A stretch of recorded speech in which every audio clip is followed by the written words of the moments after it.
Financial markets పై పట్టు సాధించాలనుకునే వాళ్ళు Revanth conduct చేసే వెబినార్ కోసం ఈ నెంబర్ కి కాల్ చేయండి. నమస్తే అండి, సుమన్ టీవీ ప్రేక్షకులందరికీ. ఈ వారం మనకి ఒక మంచి ఇంట్రెస్టింగ్ రిపోర్ట్ అనేది సెబీ నుంచి వచ్చిందండి. సో సెబీ ఏం చెప్తుందంటే 2023లో క్యాష్ మార్కెట్ స్టాటిస్టిక్స్ తీయటం జరిగింది. ఆ స్టాటిస్టిక్స్లో 70% of the intraday traders, cash మార్కెట్లో ఎవరైతే ట్రేడింగ్ చేస్తున్నారో ఇంట్రాడే, ఆ ట్రేడర్స్ అందరూ నష్టపోతున్నారని సెబీ చెప్పింది. ఇంట్రాడే ట్రేడింగ్ అంటే కేవలం అదే రోజు పొజిషన్స్ తీసుకొని అదే రోజు అమ్మటాన్ని ఇంట్రాడే ట్రేడింగ్ అంటాం. సో ఇంట్రాడే ట్రేడింగ్లో మీరు రెండు రకాలుగా ట్రేడింగ్ చేయొచ్చు. ఒకటి, మీరు ముందుగా కొనుక్కొని షేర్స్ని వాటిని అమ్మచ్చు, లేదా అదే షేర్స్ని అమ్మి సాయంత్రానికల్లా కొనుక్కోవచ్చు. ఏ మార్గంలో చేసినా, అంటే కొని అమ్మినా అమ్మి కొన్నా కానీ అదే రోజు చేస్తే దాన్ని ఇంట్రాడే ట్రేడింగ్ అంటాం. సో ఈ ఇంట్రాడే ట్రేడింగ్లో క్యాష్ మార్కెట్లో చేస్తే ఏమవుతుందంటే అంటే 70% ఆఫ్ ద పార్టిసిపెంట్స్ నష్టపోతున్నారని చెప్పారు. ఈ పార్టిసిపెంట్స్ నెంబర్ కూడా గణనీయంగా పెరిగిందండి. అంటే మనకి డీమ్యాట్ అకౌంట్స్ చూస్తే 2019లో 4 crores ఉండే డీమ్యాట్ అకౌంట్స్ 2024 కల్లా, అంటే ఇప్పటికీ దాదాపుగా 14.5 crores అయినాయి.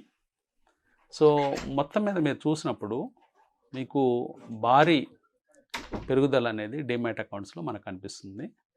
సో ఆటోమేటిక్గా ట్రేడర్స్ డిఫరెంట్ సెగ్మెంట్స్లోకి ట్రేడ్ చేస్తున్నారు.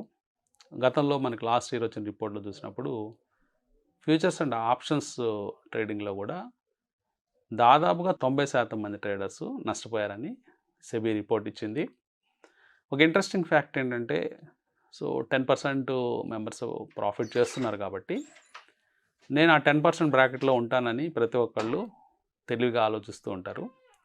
కానీ ఆ 10% బ్రాకెట్లో ఉండటం కూడా చాలా కష్టం అండి. ఎందుకంటే నేనేం చెప్తానంటే, ఆ 10%లో కూడా ఇంకొక 9%, అంటే దాదాపుగా 99% ట్రేడర్స్ నష్టపోతున్నారని మనం అనుకోవచ్చు. దీనికి కారణం ఏంటని చూస్తే, మెయిన్గా ఆ లాభం పొందిన వాళ్ళు ఎంత సంపాదిస్తున్నారని చూస్తే యావరేజ్ అమౌంట్ ప్రాఫిట్లు 1.5 lakhs రూపీస్ మాత్రమే కనిపిస్తున్నాయి సంవత్సరానికి. అంటే హార్డ్లీ ఒక 10 నుంచి 15,000 రూపాయలు మాత్రమే మంత్లీ సంపాదిస్తున్నారు. సో ఆ మాత్రం ఇన్కమ్తో సర్వైవ్ అవ్వటము చాలా కష్టం. అంటే మనం సక్సెస్ఫుల్ ట్రేడర్ అనిపించుకున్నా కానీ ఫుల్ టైం ట్రేడర్గా మనం కొనసాగలేం. ఏదో హాబీగా ట్రేడ్ చేసినా, ఏదో టైంపాస్గా ట్రేడ్ చేసినా, అట్లా చేస్తే ఆ వచ్చే ప్రాఫిట్ ఓకే, 1.5 lakh యావరేజ్ అనేది ఓకే. కానీ మనం ఫుల్ టైం ట్రేడర్గా మారి అదే 1.5 lakhతో సర్వైవ్ అవ్వాలంటే సంవత్సరానికి చాలా కష్టం. కాబట్టి వాళ్ళందరినీ మనం సక్సెస్ఫుల్ ట్రేడర్స్గా మనం కౌంట్ చేసుకోలేం. సో కాబట్టి ఎక్కువ శాతం, దాదాపుగా 99% F&Oలో లూజ్ అవుతున్నారు చెప్పారు. ఇప్పుడు క్యాష్ మార్కెట్ నెంబర్స్ చూస్తే ఫుల్ డేటా రాలేదు. ఒక 70% of the population, 70% of the trading population intraday ట్రేడింగ్లో నష్టపోతున్నారని చెప్పడం జరిగింది. ముఖ్యంగా ఇంకా చిన్న డేటా కొంత ఇవ్వటం జరిగింది. వాటిల్లో 76% ఆఫ్ ద బిలో 30 years ఉండేవాళ్ళు ఎక్కువ నష్టపోతున్నారని చెప్పడం జరిగింది. అంటే ఇప్పుడు దాదాపుగా ట్రేడర్స్ పెరిగారు, డిమాట్ అకౌంట్స్ పెరుగుతున్నాయి అంటే ట్రేడర్స్ పెరుగుతున్నట్టు మనం అర్థం చేసుకోవచ్చు. ఆల్మోస్ట్ 2019కి 2023 రిపోర్ట్ ఇచ్చే నాటికి దాదాపుగా 3 times నెంబర్స్ పెరిగాయి. సో 3 times ట్రేడర్స్ పెరిగారు. సో పెరిగిన ట్రేడర్స్లో ఇంకొక రకమైన డేటా తీస్తే ఓన్లీ 30 years కంటే తక్కువ ఉన్న వ్యక్తులను కనుక మనం చూస్తే దాదాపుగా 76% నష్టపోతున్నారని రిపోర్ట్ చెప్తుంది. అట్లాగే జెండర్ బేస్డ్లో కనుక రిపోర్ట్స్ వాళ్ళు చెప్పినప్పుడు, అంటే లేడీస్ అంటే ఉమెన్ వర్సెస్ మెన్ చూసినప్పుడు ఉమెన్ కేటగిరీలో పర్సంటేజ్ ఆఫ్ లూజర్స్ తక్కువగా ఉన్నారు. అంటే కంపారిటివ్గా మెన్ కంటే ఉమెన్ తక్కువ నష్టపోతున్నారు మార్కెట్లో. ఇదొక ఇంట్రెస్టింగ్ ఫీచర్గా మనం చెప్పుకోవచ్చు. అంటే ఎక్కువ ఆవేశంగా ఎమోషన్స్ గురవుతున్న వాళ్ళు మెన్ అని ఈ రిపోర్ట్ చెప్తుంది. అట్లాగే మ్యారీడ్ వర్సెస్ అన్మ్యారీడ్ ఈ రిపోర్ట్ తీసినప్పుడు మ్యారీడ్ అయిన వాళ్ళు తక్కువ నష్టపోతున్నారని ఇంట్రాడే ట్రేడింగ్లో సెబీ స్టడీ చెప్తుంది. అంటే ఎమోషన్స్ అనే మ్యారీడ్ పర్సన్స్లో, అంటే మేబీ మ్యారీడ్ అంటే ఇక్కడ ఇంకొక అంశం కూడా మనం గుర్తుంచుకోవాలి. మోస్ట్లీ వీళ్ళందరూ అబౌవ్ 30 years ట్రేడర్స్ అయి ఉండొచ్చు. సో న్యాచురల్గా little bit of experience trading పరంగా వాళ్ళకు ఉంటుంది. అంటే ఏజ్ పరంగా మనం చూసినప్పుడు ఆల్ అబౌవ్ 30 years అబౌవ్ ఉన్న పీపుల్ అందరినీ మనం కంబైన్డ్గా చూసినప్పుడు ఎక్కువ వాళ్ళు 40లు 35లు 50లు ఉన్న వాళ్ళందరినీ ఒకే దాంట్లో కట్టేస్తారు, ఒకే దాంట్లో క్లబ్ చేస్తారు. కాబట్టి అక్కడ ఎక్కువ ఎక్స్పీరియన్స్డ్ ఉండొచ్చు. అందువల్ల ఆ నెంబరు ఎక్కువ సక్సెస్ఫుల్ ట్రేడర్స్ మ్యారీడ్ పర్సన్స్లో ఉందని చెప్తున్నారు. అదిగాక మనం ఇందాక చెప్పుకున్న డేటా పాయింట్ 76% లూజర్స్ అంటే ఉన్నారు 30 years బిలో. అంటే ఎక్కువ మందికి మ్యారేజ్ అయి ఉండదు. సో వాళ్ళందరూ అన్మ్యారీడ్ కేటగిరీలోకి వస్తారు కాబట్టి సో ఆ విధంగా కనిపిస్తుంది. అంటే తక్కువ ఎక్స్పీరియన్స్ ఉన్నట్టు కనిపిస్తుంది. సో ఇక్కడ ఏం జరుగుతుంది, వీటిని ఎలా అధిగమించాలి, అసలు ఎట్లా మనము చూద్దాము. ముఖ్యంగా ఏం జరుగుతుంది అనేది అబ్జర్వ్ చేస్తే, ఒకటి మనం కొట్టిపారేయలేమండి. మార్కెట్స్ గత కొన్ని నెలల నుంచి స్టడీగా పెరుగుతున్నట్టు మీకు కనిపిస్తాయి.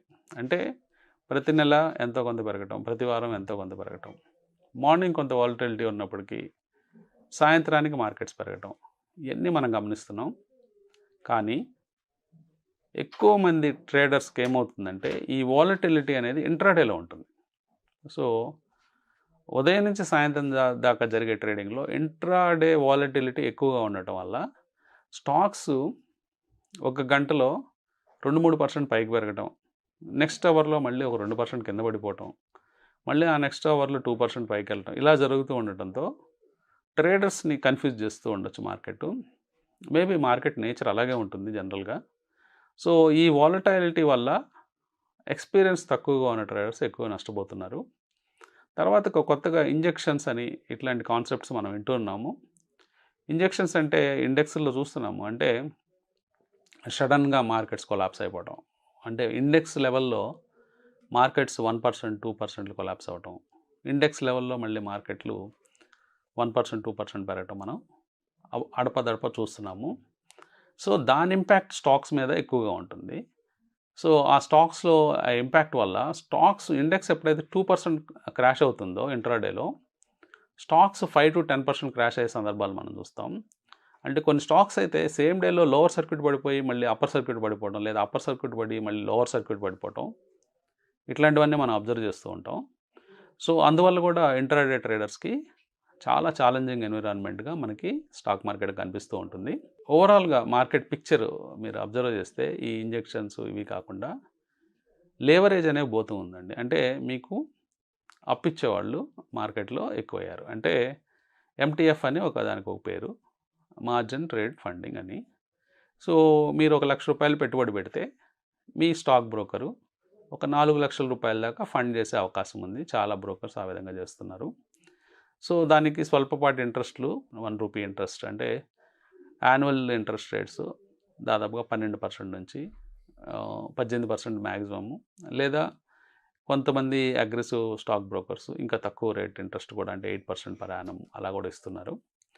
సో ఈ ఫెసిలిటీసు ఎక్స్పీరియన్స్ లేని ట్రేడర్స్ తీసుకోవడం జరుగుతుంది. సో ఎక్స్పీరియన్స్ లేని వాళ్ళు ఆ మార్జిన్ ట్రేడ్ ఫండింగ్ వైపు వెళ్ళి స్టాక్స్ వాళ్ళ దగ్గర ఉన్న ₹1,00,000-2,00,000కి 6 లక్షలు, 8 లక్షలు, 10 లక్షలు ఇట్లా లోన్ తీసుకొని ఈ ఇంట్రాడే ట్రేడింగ్లో స్ట్రాటజీస్ ఇంప్లిమెంట్ చేయడం, లేదా పొజిషనల్ ట్రేడింగ్ ఇంప్లిమెంట్ చేయడం చేస్తున్నారు. సో తద్వారా వాళ్ళకి ఏమవుతుందంటే ఛార్జెస్ పెరుగుతున్నాయి. అంటే జనరల్గా గవర్నమెంట్ వేసే ఛార్జెస్ కూడా ఇంట్రాడే వాళ్ళకి మీకు తెలియంది కాదు. రైట్ ఫ్రమ్ ఎస్టీటీ దగ్గర నుంచి stock brokerage charges, GST, STT, turnover charges, SEBI సెస్లు, ఎడ్యుకేషనల్ సెస్లు, ఇట్లా మీకు అన్ని ఛార్జెస్ ఉంటాయి. ఈ ఛార్జెస్ కాకుండా మీరు లాభం సంపాదించినట్లయితే ఇది స్పెక్యులేషన్ బిజినెస్ కింద వస్తుంది. ఇంట్రాడే క్యాష్ మార్కెట్ అనేది 30% charges end of the year మీరు ప్రాఫిట్ వస్తే మళ్ళీ కట్టాల్సి ఉంటుంది. ఇవి కాకుండా మీరు మార్జిన్ ట్రేడ్ ఫండింగ్లో మీరు మనీ తీసుకున్నట్లయితే మళ్ళీ ఆ ఇంట్రెస్ట్ ఛార్జెస్ ఆ పర్టికులర్ బ్రోకర్కి కట్టాల్సి ఉంటుంది. సో ఇన్ని రకాల ఛార్జెస్ తర్వాత మీరు లాభం సంపాదించాలంటే మీకు చాలా ఎక్స్పీరియన్స్ ఉండాలి. అంతేగాని ప్రతి ఒక్కళ్ళు మనకి జస్ట్ యాప్ దొరికింది, లేకపోతే యాప్‌లో మనం కొనొచ్చు, అమ్మొచ్చు ఇలాంటి ఆలోచనలతో ఎక్స్‌పీరియన్స్ లేని వాళ్ళందరూ కూడా ఇట్లాంటి లీవరేజ్ ప్రోడక్ట్స్‌ని తీసుకుంటూ ఉన్నారు. సో, ఈ లీవరేజ్ ప్రోడక్ట్స్ తీసుకోవడం వల్ల కూడా ఎక్కువ మంది నష్టాలకు గురవుతున్నారని మనం చెప్పుకోవచ్చు. ఇంకా ఈ ఎంటీఎఫ్ కాకుండా ఇంకా మిగతా కారణాలు అన్వేషిస్తే, ఒకటి అనుభవం లేకపోవటం, ఒకటి నాలెడ్జ్ లేకపోవటం, లేకపోతే ప్రోడక్ట్స్ గురించి అవేర్‌నెస్ లేకపోవటం, లేకపోతే ట్రేడింగ్ స్ట్రాటజీ లేకపోవటం, ఇవన్నీ కారణాలుగా మనం చెప్పుకోవచ్చు.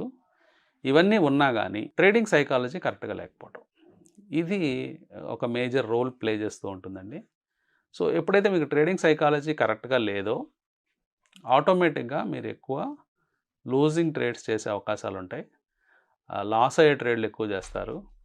దీనికి కారణం ఏంటంటే మార్కెట్స్ మధ్య ఇద్దరు స్ట్రాంగ్ ప్లేయర్స్ ఉంటారండి. సో, ఒక ఇద్దరు ప్లేయర్స్ ఉంటారు. ఒకళ్ళు స్ట్రాంగ్, ఒకళ్ళు వీక్ అనుకోండి. So, strong player versus weak ప్లేయర్తో మార్కెట్లు నడుస్తూ ఉంటాయి. సో, స్ట్రాంగ్ ప్లేయర్ అంటే మీరు ఎక్కువ మనీ బ్యాగ్స్ ఉన్న వాళ్ళని స్ట్రాంగ్ ప్లేయర్ అనుకోనక్కర్లేదు. వీక్ ప్లేయర్ అంటే డబ్బులు తక్కువ ఉన్న వాళ్ళని నన్ను అనుకోనక్కర్లేదు. సో, స్ట్రాంగ్ ప్లేయర్కి వీక్ ప్లేయర్కి తేడా ఏంటంటే, స్ట్రాంగ్ ప్లేయర్ దగ్గర ఇర్రెస్పెక్టివ్ ఆఫ్ మనీ తన దగ్గర పేషెన్స్ ఉంటుంది. తర్వాత తన దగ్గర ఒక స్ట్రాటజీ ఉంటుంది. తన దగ్గర ఒక ఎమోషనల్ బ్యాలెన్స్ ఉంటుంది.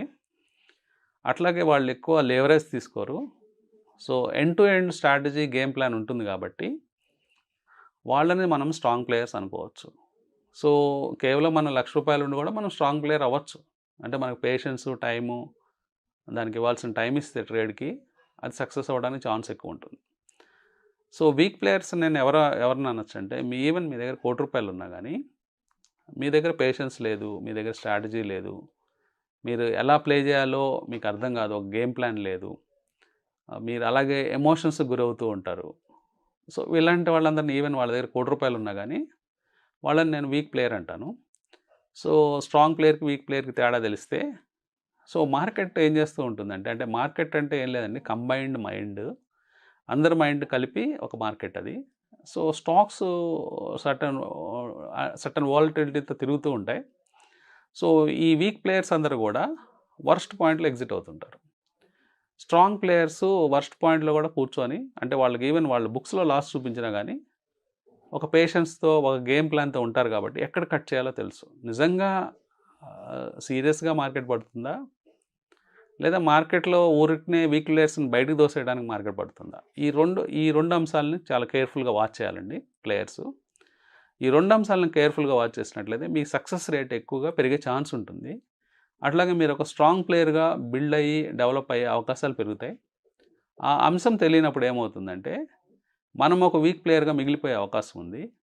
సో, మార్కెట్ ఎమోషన్స్కి లోబడే అవకాశం ఉంటుంది. మార్కెట్ ఎమోషన్స్లో మనము ఇన్వాల్వ్ అయిపోయి ఆ ఎమోషనల్ బ్యాలెన్స్ తప్పితే ఆటోమేటిక్గా బిగ్ లాసెస్ బుక్ చేసుకునే ఛాన్స్ ఉంటుంది. సో, దీన్ని అవాయిడ్ చేయడానికి మినిమం మీరు కొంచెం టెక్నికల్ అనాలిసిస్ ప్రాక్టీస్ చేయండి. కొంచెము టెక్నికల్ అనాలిసిస్ ప్రాక్టీస్ చేసినప్పుడు మీరు ఒక లెవెల్స్ని ఆప్టిమైజ్ చేసుకోవచ్చు.